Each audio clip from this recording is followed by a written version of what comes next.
Hey, good evening, everybody. Welcome to the Brothers-in-law. As you know, I'm your host, Corey Taylor, along with my co-host, Mr. Michael Bradley. Those of you who are new to our channel, Mike and I are both former law enforcement police officers. I was a state police officer in Virginia, and Mike is a retired police officer out of Pleasanton, California. So welcome to the show, everybody. And Mike, it's good to see you again, my brother. Good to see you. Good to see you. We got a good one lined up here today. Yes. Uh, uh, uh, well, let me go ahead and might as well go ahead and set it up then. Yeah, go ahead. Go If ahead, you man. haven't seen the videos on YouTube or anything like that, it was an incident in Tucson Police Department. I think this happened on November 29th, Yeah, where last week. they get called to Walmart, I believe it was.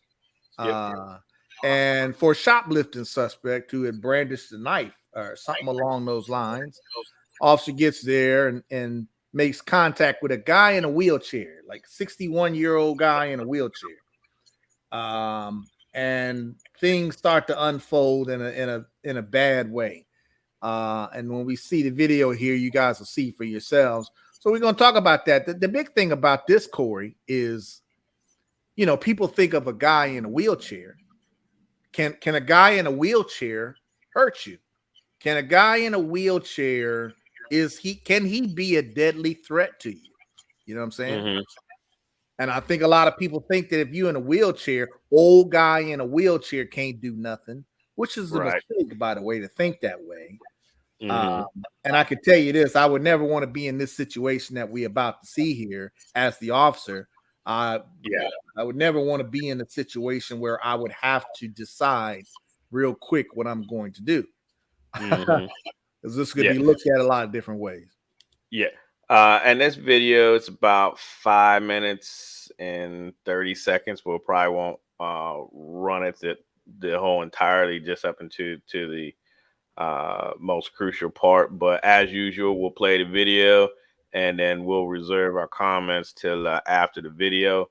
It is graphic, so if you have youngins around you, you might want to ask your youngins children to exit the room for a few minutes, and then they can come back and check out the video. But without further ado, before we go any further, go ahead and hit that that like button, smash that like button for us, and subscribe to our channel if you're new to this channel. Get us out there so we can get into that algorithm and get some more viewership. Our goal is to, by our 1 year mark, to have 1,000 subscribers. So help us out, everybody. Hit that like button and share it on out. Let's see what else we got. I think that's it. Anything else, Mike? No, that should cover it. That should cover it. Let's take a look at this video. All right, so stand by and we're gonna get it rolling. Shooting that occurred last night at approximately 6 o'clock p.m. This incident started at Walmart on West Valencia, but the videos that you're about to see took place at Lowe's on West Valencia, across the street from Walmart. Bravo 1-8. Bravo 1-8. You sent me an 84. I have a male suspect that just shoplifted. Knife in front of me, pulled a knife on me. He's currently westbound in the parking lot. I need an additional unit to Bravo 1-8 at 1650 West Valencia Road. We're going to be 1039. Bravo 8, copy. It's white male, flannel t-shirt, white hat. We're from a DD's discount. And Bravo 1-8, we're currently northbound on Oak Tree going towards the Lowe's. And Bravo 1-5 to 1U5. He's confronted by loss prevention. He pulled a knife on loss prevention while I was right there. And Bravo 1-8, we're on the east side of Lowe's in the parking lot, so we're just west of Oak Tree. Still going southbound.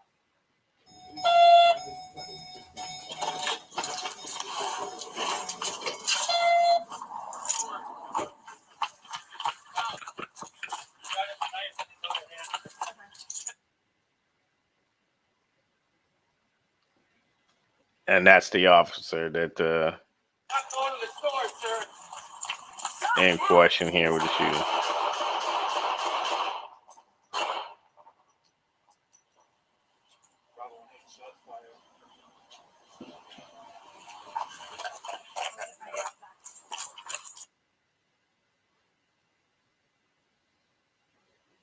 You see the clerk in the bottom left of your screen right there.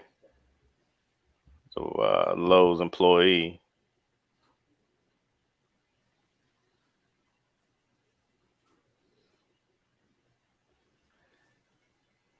You see him handcuffing the suspect after he shot him. There's common practice. Yep. Officers trained for that. Yep. Officers are code 4. Bravo 156, code 4 for meds to move in at this point. Bravo 15, I'll need units here. Code 3, we got a lot of people here. 10-4, stand by just one. Is it okay for meds to move in? Is the scene secure? Yeah, scene's code 4, meds to move in. So here's the background and additional information on the incident. So that's pretty. The rest of it, Mike, is just the chief talking and giving a little background on this guy here. Now, that was pretty graphic. We can say that. Now, what we need to determine, as we talk about on the show all the time, is this what a reasonable officer would do? And Mike, I guess that's the $1 million question right now. Is this what a reasonable officer would do? I could tell you. What say you? I could tell you that I would never want to be the officer in this particular situation to have to make this decision. I mean, there's a lot of things I think people don't look at out the gate that happened in this particular incident that they don't show a lot of. But I think as an average citizen, they're probably looking at this and probably saying, this is an old guy in a wheelchair who can't hurt you. How can an old guy in a wheelchair be a threat enough for you to use deadly force? You know what I'm saying? I think that's what the average citizen is thinking on something like this. Now, for me, I mean, right, exactly. There are some logic as to why I think that he would have done something like that or would have made that decision. Let's break it down. So you get a call. The guy already basically robbed Walmart because he pulled a knife out after stealing something. And when they try to get the stuff back, he pulls a knife out on him and says, you know, I ain't giving shit back, basically, right? Pretty much. Yeah. Out here in California, the definition of a robbery is when you take something through the use of force or fear. Okay. So it sounds like in this situation, the way they described it is this guy just committed a robbery, felony crime, felony kind of violent crime. You didn't actually stab anybody, but it's still got the elements of robbery, which is something different than a theft, something different than a burglary, even. Okay. So the officer follows him. He gets there, tries to contact him. The officer said he saw him draw the knife on the loss prevention agent when he was there, and he drew the knife on the officer, making statements saying, "You're gonna have to shoot me if you take this for me to drop this knife." Right. So right there, up to that point, what are your thoughts, Corey, if you were the officer up to that moment of what would you do? You know what I'm saying? You got a guy there, you know. What would you do? It's just you right now at this moment in time. You just had yourself and the loss prevention officer there. Now that loss prevention officer has no law enforcement authority. In other words, he doesn't have the power to arrest. I mean, he can detain, but I'm not sure if they have the ability to be able to go physical detain. In other words, put hands on you to detain you. I mean, at that point, I would have done pretty much what he was doing already, which is just following him until you got other units there. Maybe you could have used your patrol units to try to, block him so he couldn't get away and closing.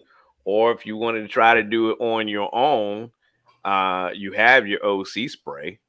You could probably use your asp to try to hit the knife out of his hand. But again, officers, if you're dealing with a knife, I'm not trying to get close to you, because what we don't know, Mike, is that was a type of wheelchair that you just use for assistance, not you're not confined to it. So we don't know if he had the ability to still get up and walk. Do I want to get myself that close to him and give him the opportunity to stab me? So you have to think about that if you're going to, want to pull out your ass and say, well, I'll just try to hit his hand and try to hit the knife out of his hand. You got to keep that into consideration. What if he's faking and he has full uses of his legs, right? So as an officer, I would be processing all that. Okay, what tools do I have on me that's going to stop him? Because obviously he's not listening to verbal commands. Right. I agree. I'm right there with you.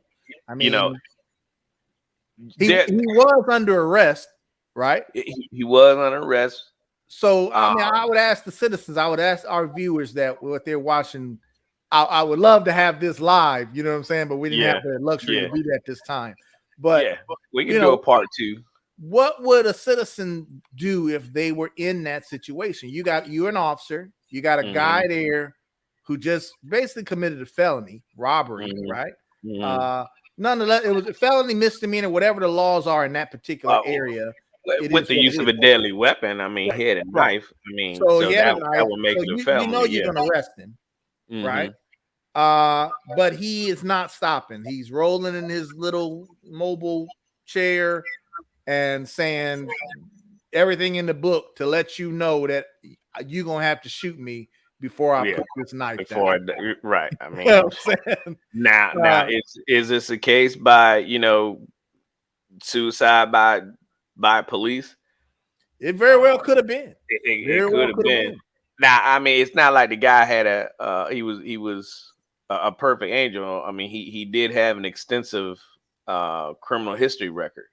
So I think, when it comes to use of deadly force, you have to process everything else.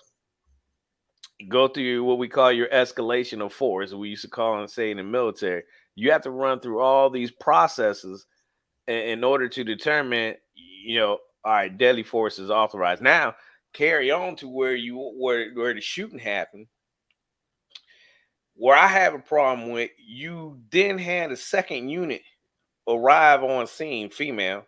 She got out with you. By the time she got out, and you said he has a knife on him, next thing you know, you hear the shots ring out. So he didn't give a time for her to. They had time to, I think, try to talk to each other. Say, hey, this is what we can do. One could have distracted. You could have went. Probably went hands on, try to hit the knife out of his hand with his ass. Then, or you both hit him with OC spray or something. Use a shopping cart to try to block him from going into the store. There's probably some other thing. Now, we money more than quarterbacking, obviously, but as an officer, if that had been me, and I could say, I'm with you, Mike, I don't think I would want to ever be in a situation like that, because here's what you got to think of. Here's my concern. That officer made that decision because, one, like you said, I think before we started the show, we didn't know if he had a gun on him. We didn't know if he had full uses of his legs. So who's to say if he got in, they let him get into Lowe's, he didn't get out that chair and just start going on a stabbing spree when it could have stopped him prior to. Or pull a gun out of his waistband and start blasting people as he's going through the store, entering stores. Right. So, I mean, there's a lot of what ifs. There's a lot of what ifs. As a patrol officer, a lot of times when we handle those calls for service, we are in a world of what ifs in our mind, because we have to try to make a decision to either stop something from happening or stop it as it's happening at that moment. In this case, you once a guy with a knife just committed a robbery at one store, and he's going and not stopping for the police. He understands he's under arrest, basically telling you, screw you, cop, I ain't stopping. You're gonna have to kill me if you want me to drop this knife. Okay, so what do you think his mindset is when he's getting ready to go into another store? What else are we gonna have? Let's say that officer, like you said, Corey, Let's say that officer doesn't take any action at all and just continues to follow him, and he gets into that store, like you say, pulls out a gun, starts shooting people, or gets up and starts stabbing people, or stabbing people as he's going past him. You don't know. You You don't don't know. know. And so that's the logic behind an officer feeling that, number one, I cannot let him get into that store because Yeah. there's others. It was Thanksgiving weekend, from what I understand, Black Yeah. Friday weekend or something like that, right? Yeah. So Yeah. the store was packed with people. Are you going, as an officer, the dilemma here is, are you going to let a guy armed with a knife who's already threatened somebody already at the last store he was in continue to roll into another populated store and do something possibly worse? You don't Right. know. Right. That's what the decision that officer has to make at that particular moment. Right. And I think, like you said earlier, a lot of people are thinking, oh, this is just an old white guy in a wheelchair. How big of a threat could he be? Well, you have a deadly weapon on there. I mean, anybody gets close to you, you could stab him. You can get a couple stabs in before, you're able to stop the threat. I mean, that's what makes them dangerous, because you don't want to get close to them. Because number one rule we always say is officer safety. I don't want to get close to you if you have a knife, because I don't want you to have the opportunity to stab me. Right? We had that 20-foot rule, right? Uh, you need to be 20 feet away. Now, you had, like you said, Mike, you had to stop that threat before he can go and try to commit. Who knows what he was going to go in that store and do? We don't Yeah, know that we don't know man's what was on mindset. his mind. What's the next Right. thing he would have done? He already did something crazy. Right. So He already did something crazy. He already told you, if you gonna me drop this knife, you're gonna have to shoot me. All right. He already has his mind set up that he's probably gonna die. They're gonna you want me to stop what I'm doing? He's not stopping, he's already resisting. You gave him commands, you followed him all the way through the parking lot, right? To another store. yeah, Right. And continually telling him to yeah, look, man, stop. You under arrest.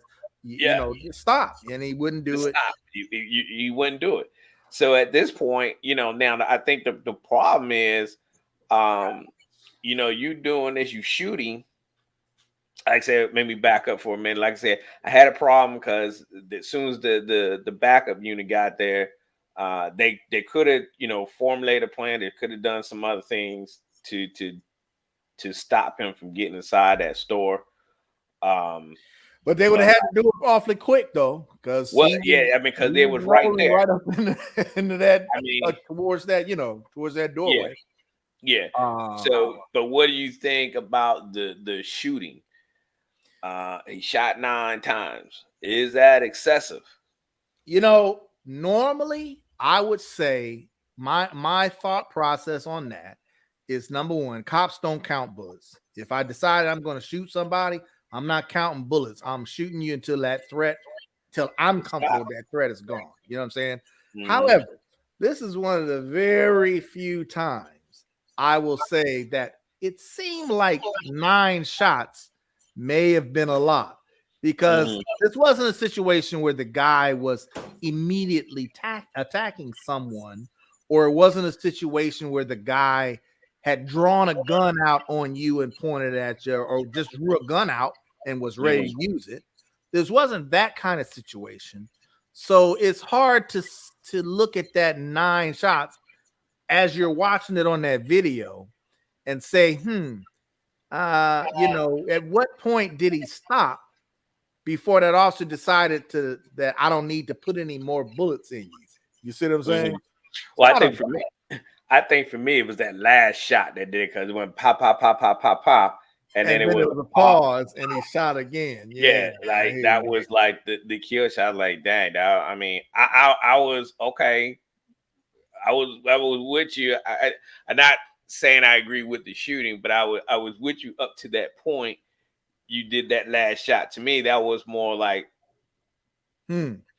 Yeah, like I mean, it's hard you to know what I know mean. what's going on in that officer's mind Well, as sure, you're pulling the trigger. You know what I'm right. saying? As you pulling the trigger, but I get why he did it, because I can't let you get into that store, because I don't know what your intentions are, what you're going to do. I don't want you to end up hurting anybody else. So I get why he shot. Well, should he have went around into the front of him and done it? I don't know. Okay.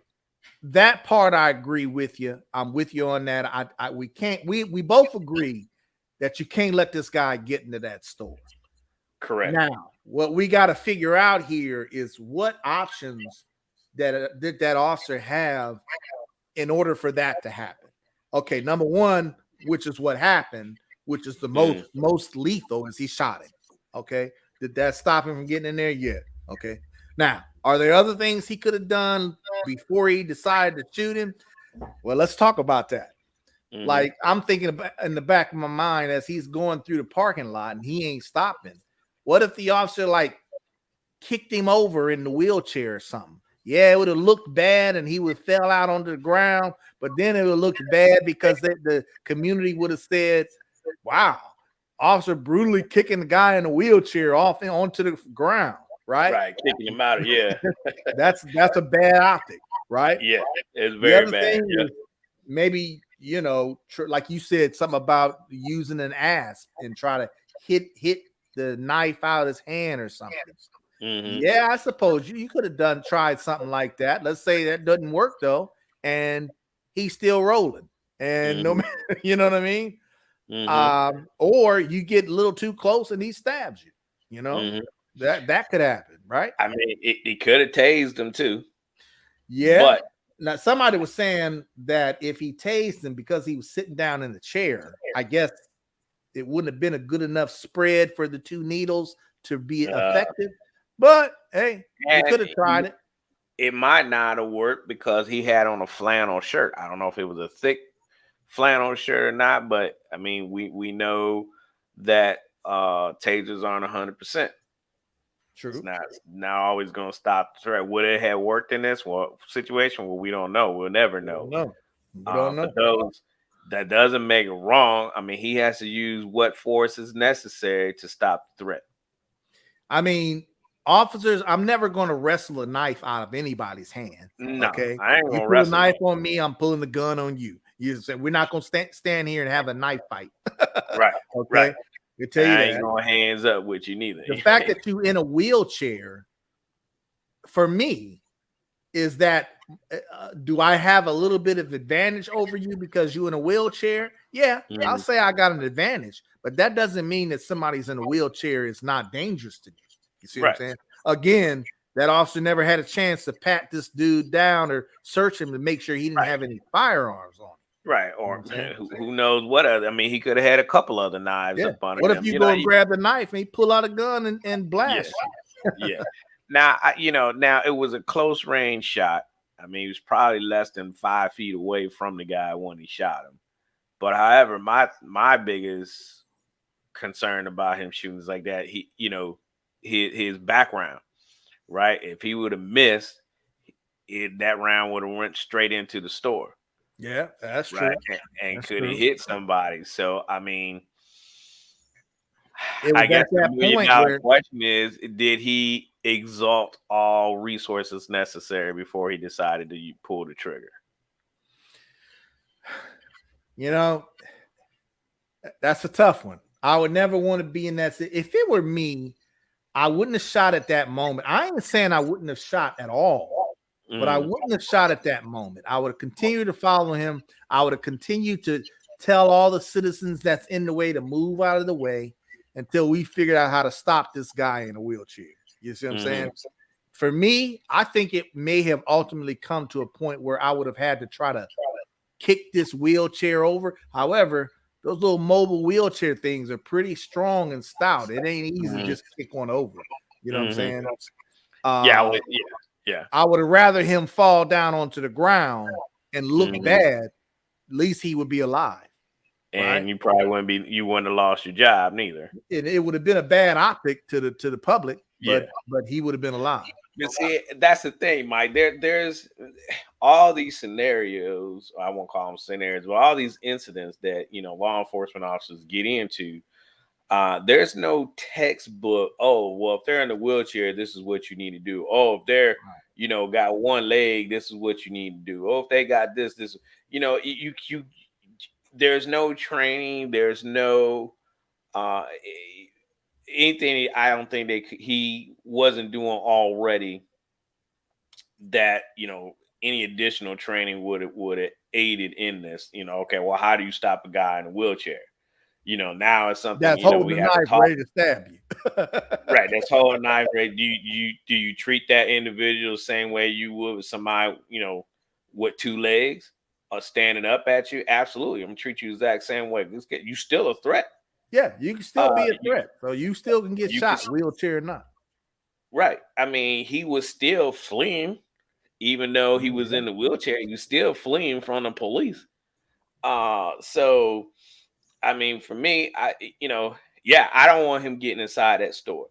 That's what I'm gonna do. I'm gonna stop you from getting inside that store. I can't have that because we don't know what's gonna happen with you getting inside that. Once you get inside that store, I probably would have tried something like you said, try to knock him out that wheelchair if I could. Try my OC spray. I probably would have tried that first while we were in a parking lot.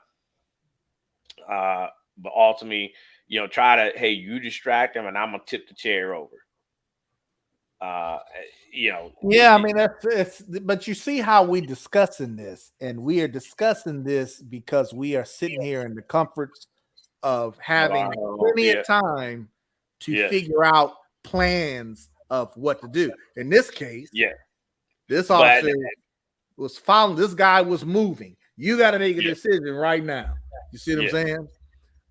When he got to that doorway, close to that doorway, you got to make a decision right now what you're going to do. I guess the mhm, point is we want citizens to understand that kind of decision making that officers have to make quite often when they're in mhm, that kind of scenario. You see what I'm saying? mhm, Like you said, I want to say scenario, but when they're in that kind of incident, mhm, oftentimes you got to make a split second decision of what you're going to do. Let's say he don't shoot him and he goes in mhm, there, he pulls a gun out of his waistband, shoots two customers that's in Walmart, and they're dead. And now they're looking at mhm, the officer like, dang, officer, you were following him. He was already threatening at the last store. Why did you mhm. let him come in this store in the first place? Why didn't you stop him in the parking lot? Yeah, It's a no-win situation right there, I think, for the officer. Now, the yeah. I other think problem so I too. had, which Go ahead. it's the other problem I had is how this chief came out and just Yeah. instantly said, "Yeah, he's fired." Okay, without an investigation having been done, or anything like that. It was my understanding. I don't know what information that this chief had. Maybe there's some more information to this that we don't have. I don't know. But normally, as an officer, if you get into a shooting, get into a situation, any Mhm, kind of deadly force situation, the normal process is you're going to be put on administrative leave while an investigation is conducted. You see what I'm saying? Um, mhm, but in this case, the chief just fired him straight out the top without mhm, any. It just seems like they didn't do any type of investigation. They just saw what happened on the video, said, "Okay, that's it. You're fired," without mhm, looking at anything else. So we yet to see what happens on that. You probably won't know what happens to this guy, this officer, until next year, right? The yeah, way things are yeah, working yeah. now. That's a tough one. I would never want to be in that situation to have to make that call. Mhm. Yeah. Those are tough ones, man. I mean, you know, you have to let it play out in court. I mean, it does look bad. Looking at the video here, like I said, we don't know what went through the officer's mind, and I agree with you. I don't really agree with the chief of police what he was saying. I think he was really just trying to appease the public, Community. trying to to keep calm in the city by going ahead and doing now. It's obviously, I think he's going to be brought up on charges. I don't doubt that. But you're still innocent until proven guilty in the court of law. Right. And Uh, nowadays it seems like they charging officers just to charge them just to make the community happy that day and just yeah, drop the ball. You know, yeah, I think a lot yeah, of these DAs are just charging people, then putting it in the hands of a jury and say, yeah, okay, I'm not gonna be the one to call this. I'm gonna let y'all make the decision. Which yeah. is that could be stressful too, right? Yeah. Oh yeah. Uh, Oh yeah. and again, we don't know specifically what Tucson PD's policy says Yeah. about something like this. So when the chief came out and said that there were multiple policy violations, okay, maybe there were. I don't know. I can't answer to that. I don't know what their policy says. Mm-hmm. That's yet to be seen, right? Yeah, we Uh, we don't know what the policy they like. I agree with you. I like to see what the policy say. I mean, he said he violated department policy on the use of right. force. All right, Mhm. okay. What kind of scenario? What kind of policy do you have then Right. for And a a lot person in with a a lot of deadly? cases, that's a reasonable choice for an officer to shoot somebody, a fleeing felon, Mm-hmm. who is getting ready to enter another populated area. It's To reasonable to to use commit a deadly crime. force to stop that dude from hurting somebody else. You see what Mm-hmm. I'm saying? Because he Yeah. ain't listening to what you're saying. Yeah. You're unsuccessful in stopping him any other kind of way.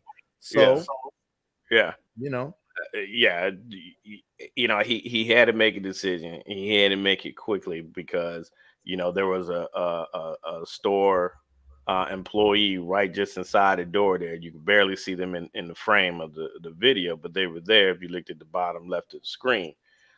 So, like you said, you don't know if this guy was, you know, really uh, paralyzed or whatever, had no uses of his legs, and you don't know what if he got up and charged at that individual and still yeah. forced you to have to shooting. I mean, how far do you go?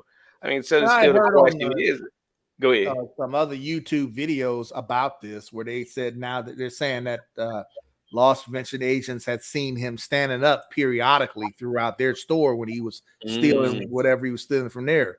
So it doesn't sound like he was completely immobile. He was just right. using that chair to get around, and we see Yeah. it all the time. People using those chairs. Maybe they, Oh they yeah. can stand, but maybe they can't stand for very long or something like that. You see what I'm saying? Hmm. But the Hmm. big thing is, I just want people to understand, don't just think that this is a guy in a wheelchair and how bad could he really hurt you. You see, Hmm. officers can't have that thought process. You Yeah. see what I'm saying? We have to look at a guy in a wheelchair and his actions and what we know and don't know, and Hmm. then make a decision on how to handle this guy who is seemingly in a wheelchair and we don't know not what his physical capabilities are. That's Capabilities. Yeah. Yeah. I mean, that's at the end of the day, that's what we have to look at and make the decision. And it's one of those ones, man. You're damned if you do, and you're damned if you don't. Uh, yeah. I probably would say, I would probably feel good that I did the right thing and nobody else got hurt because Yeah, you that's don't one way of know looking at it. you don't know what his mindset was. It all boils down to mindset. Now we're trying to get into the mindset of an officer. Is this what a reasonable officer would do? That's still the million Yeah, I dollar mean, question. yeah. Um, and my answer, I'll let you give your answer in a minute. My answer to that question is I really don't know. I'd like to think I wouldn't have pulled that trigger at that moment, but I'm not saying that there wouldn't be a moment where I wouldn't pull the trigger. Him being in a wheelchair is not something that's going to make me automatically say I'm not going to shoot this guy for no reason at all. You Right. see what I'm saying? If you present a deadly threat, or if I think you might be getting ready to do something that's threatening like that on a deadly level, then yeah, I'm gonna shoot you because I Mm-hmm. can't let you do something that's going to be cause serious bodily injury or death to somebody else. Mm-hmm. You got to protect the citizens in that store, just like you got to protect yourself. You see what I'm Mm-hmm. saying? Yep. So that's my answer to that question. As a reasonable officer, that is up in the air and yet to be seen. It depends on what other reasonable officers think about Mm-hmm. what he Well, did. and that's the thing. We would all have different opinions on that, or different answers Yeah, on that because we're all yeah, different. The bottom mhm, line is, did he violate policy? And yeah, that's what you have to look at when you go through the whole thing. So my outlook on this is that if I know I did everything within our policy to try to stop him, if I utilize all the tools on my belt, It still didn't stop him. My only alternative was to use deadly force. Now the question is, did he use all his resources to do everything he possibly could have to stop him from getting into the store? And this Then, is the part where I would love to hear from our viewers. For our viewers, make some comments on this. yeah, I leave would us a like comment to below. hear Yeah, how you would have stopped this guy from going into. Do you think you would have stopped him from going into the store? Do yeah. you understand why an officer would not want that guy to go into another populated store after Mhm. having done what he did? Or not? Maybe you think that's not a good enough reason. I'm curious to know what our viewers think about that. Yeah, leave us a comment below. Let us know, is this what a reasonable officer would do? If you were that officer, would you have pulled the trigger? You knowing that, you don't know what was going to happen, what was inside this man's head, you know, and if you would have let him get into that store, what other events could have, unfolded by Yeah, you letting him get in there? You're supposed to protect and serve, protect the people that are in there, right? yeah, I don't know. Like I said, for me, like I said, I'd have utilized everything, all my resources first on my belt. Again, we didn't carry tasers, so the next thing for me would have been deadly force. If it was really badly windy out that day, then I'm not going to use OC spray. So OC spray is out, right? My only alternative left is my service weapon. yeah. Could I try to use my ass? I don't know. Like we said earlier, I ain't trying to get that close to you, You right? know, I just thought of something else. Now we didn't carry OC spray Mm, for most of my career anyway. When we went to tasers, OC spray went out. So pretty mm, much. Um, but we also had beanbag shotguns. You know what I'm saying? mm, Something else he might have been able to do mm, is when cover got there, maybe he could have used the beam, had the cover bring a beanbag shotgun and shoot him with a beanbag shotgun or something. Maybe mm, that would have helped. But then again, that's assuming he had enough time to stop him from hurting anybody else as he's going into the store. You would mm, have to actually sit there and wait and follow this guy, making sure everybody is moving away and out of the way until mm, this guy forced you to do something before the beanbag shotgun got there. You know what mm, I'm saying? We all carried beanbag shotguns in our patrol cars, but something like a shoplifting thing may not have been a time where we would have pulled that out. But as this developed, as you can see, it's my understanding he followed him quite a ways through that parking lot before Oh he got yeah, to the next door. So he yeah. probably had enough. I don't know if they had beanbag shotguns or not. Maybe they didn't have beanbag shotguns. Yeah. Not everybody. Did y'all have beanbag shotguns? No, we didn't. Okay, so No. not every agency has those. So you Mm-mm. got to use what you got. Yeah, usually like I said, you had your ass, your OC spray, and your service weapon. That's all we had. So roll through your escalation of forces, and then it goes boom, boom, boom. Yeah, That's how yeah, fast you have to that's process it. The next thing you know, you're using deadly force, mhm. right? So I like to think that I as a last resort, yeah, like you probably would have ended up shooting. I wouldn't. I couldn't let him get into to the store and run the risk of him hurting somebody else. I don't think I would have be able to take that chance because at the end of the day, it's going to reflect back on you. Well, why'd you let him get into the store? Why'd you Yeah. let him get up and run at somebody? You should have Mhm. done this before he got into the.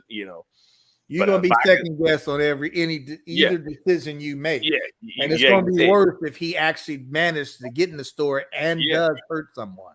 yeah. You know what I'm saying? Again, like I said, you damned if you and you damned if you don't. You just have to make the best decision that you can with it with What you're working with. what you're working with, and in that moment in time, this is what I had, and this is what I had to do, and this is why I did it.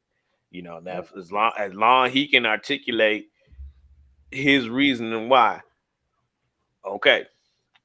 Now again, like I said, my biggest problem with the whole thing is going to be that last shot, that 9 shot.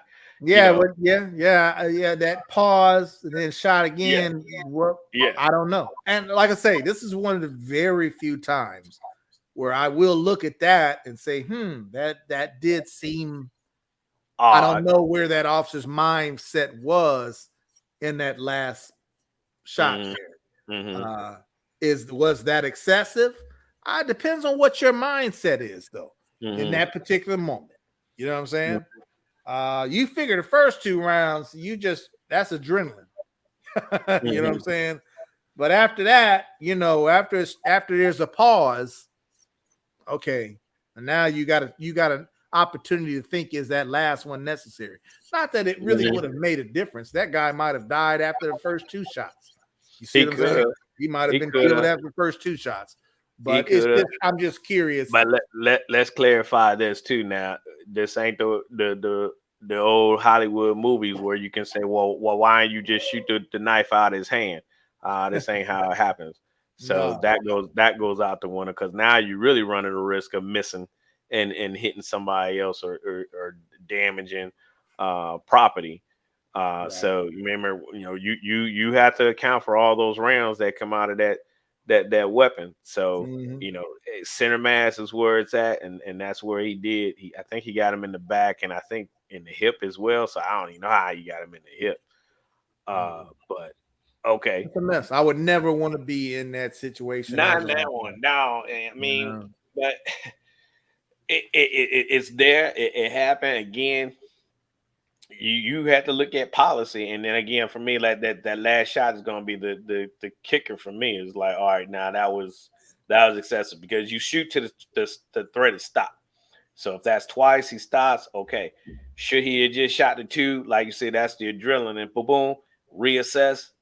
All right, he's still going. He ain't dropping. Boom, boom, boom, boom, and then until he stops. So if that's two more, drop. If that's three more, he stops. All right, you done. Right? There's Yeah. no there's no textbook. Oh, well, you can only shoot three times, or you can only No, no you no shoot. textbook. Like, Stop. matter of fact, back when I first became a cop, we used to train when we went to the range and stuff. We would train just by shooting 1-2 rounds. They'll say, okay, they look at a target and they'll say, okay, I want 2 rounds to the body, 1 round to the head, right? Yeah, Well, they don't yeah. train like that anymore. They No. just the words that they use now is um uh escaped my tongue just then. But it's more of a general command now. Basically, it's up to you to shoot however many times you feel you need to shoot until the threat is gone. You see what I'm saying? So it's no more just bang bang and Hmm. that's it. You know what I'm saying? And the reason being, if you get into a gunfight, okay, and you're always going to resort to your training. You're going to fall back on your training. So if I Hmm. train just to shoot 2 shots and they still coming at me, okay, that pause might be a matter of life and death. So you're going to shoot until that threat is gone, period. And Hmm. now, can a guy in a wheelchair be a threat? Well, yeah, a guy in a wheelchair could be a threat. Yeah, that's not uncommon. This guy, Hmm. was this guy a threat? Sure, you could definitely argue that this guy in a wheelchair was a threat. Yeah. Had already threatened to stab somebody in the last place. Already said, you're gonna have to kill me if I'm gonna drop this knife. We don't know what his mindset is going into this next door. Is he trying to be killed by an officer? Did he want this officer to shoot him or something? Who knows? Yeah. But it is what it is, and it'd be interesting to see what happens in this case with the officer. I'm curious to know what department policies of theirs that he violated, since that's the first thing that the chief said is he Yes. violated a multitude of policy violations there. Well, okay, I like to hear those. That's all.